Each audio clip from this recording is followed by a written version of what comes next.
day, Ma'am and Sir. Thank you for giving a chance to introduce myself in family. I hope that you are in good condition while watching my video. I'm Zara Juan Elayo, 28 years old. I'm married, blessed with one child, 5 months old. I'm college undergraduate of Bachelor of Science Information Technology at West Visayas State University ng Brunao Campus from 2017 to 2021. My work experience, housemaid in Manila from 2014 to 2016. I served 3 members of the family, 2 adults and 1 child. The ages of adults, 38, 39. The age of child, 3 years old. My duties and responsibilities, cooking, ironing, washing clothes, and marketing. How many helpers in your employer's house? I am only one maid in my employer's house, ma'am. Do you have any experience in taking care of a newborn baby? Yes, ma'am, and my own children. By changing diaper, changing clothes, and prepared bottled milk. How about children? Do you have any experience? Yes, ma'am. What if the child is naughty? What are you going to do? Be patient and treat them like my own children. Are you capable enough in tutoring children? Yes, ma'am. Like basic counting, drawing, storytelling, and teach how to sing a nursery rhyme. Are you willing to take care of an invalid or elderly person? No, ma'am. I prefer to take care of a child or newborn baby.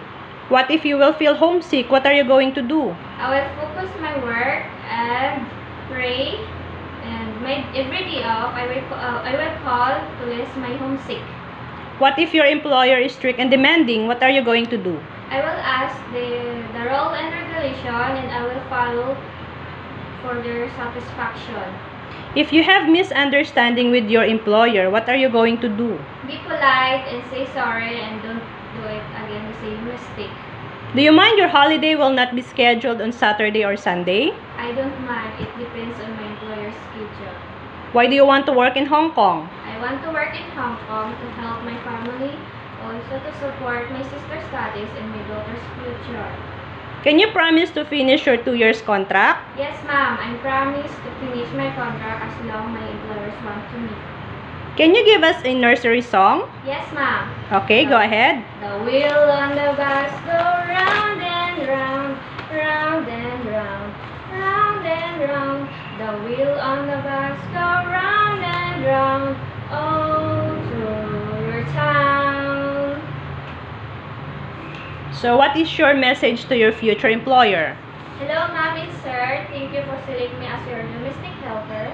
I will follow your rules and regulation, and I do my best to do my duties and responsibilities. I promise to finish my contract as long as you want me, and willing to renew. And I will treat your family as my family too. Thank you. Hope to see you soon, and God bless. Thank you.